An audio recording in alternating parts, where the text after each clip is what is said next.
Supposed to be mabagat na sa gym dapat tayo, pero dahil late ako nakauwi kanina from work, dito na lang tayo sa bahay mag-homework. Home workout. May dumbbell naman tayo dito. And ang program ko sana ngayon sa gym, chest. So kung mag-chest tayo mga kabagat, kahit saglit lang. Upper chest to mga kabagat. Gawin lang natin siya ng 3 times na may 12 repetition.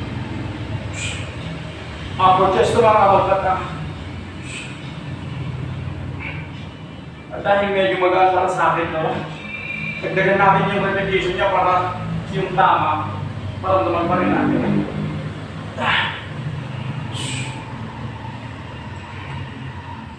Sa mga medyo lubog po yung mga chest dyan, mga kabagkat na naglalaro sa gym, advice ko po, mag-upper chest kayo.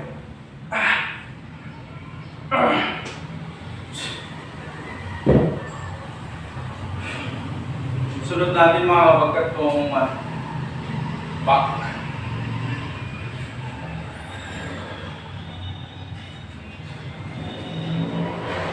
Yan lang siya mga kabagkat. Ang magandang gawin pa dito sa back, yung barbell. Gamitin nyo din yung barbell pag nasa gym kayo. Pero since wala tayo sa gym ngayon, dumbbell lang ang meron tayo. So gamitin natin yung meron tayo, ito, dumbbell.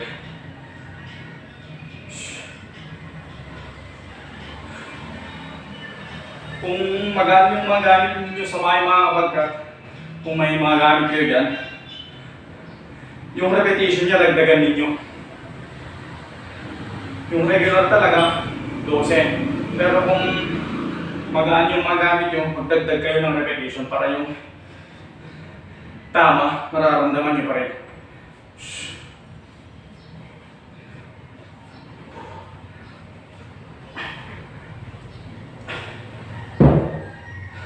Nakakapagod din sa mga bagkat kahit medyo magaan. Basta yung repetition, nagdagan ninyo.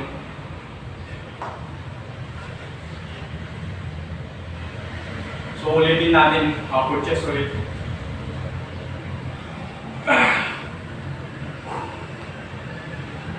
Ang proper form nito mga kabagkat upper chest, dapat naka-out yung chest nyo dapat. Maganda gawin ito sa table machine mga kabagkat pag nasa gym ka.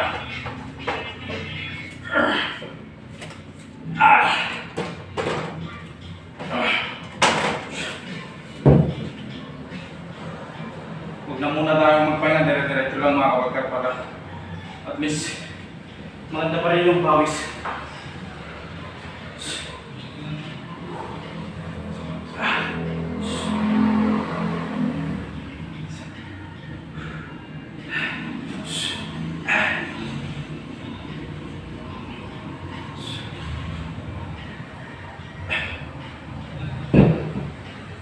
At ang isang maganda pa mga kabagkat, lalo pag nasa bahay lang kayo, lalo pag nagluluto kayo.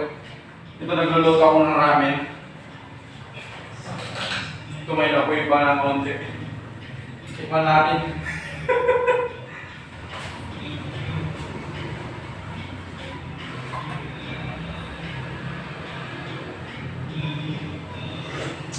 Init.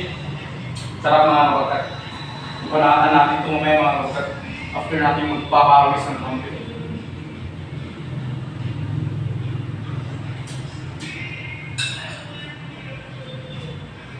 Yan ang mga kabagkat. Luluto ako ng ramen.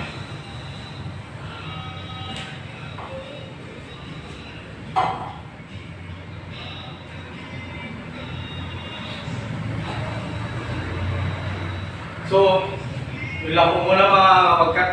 Sana nag-enjoy kayo sa konting vlog natin. Thank you.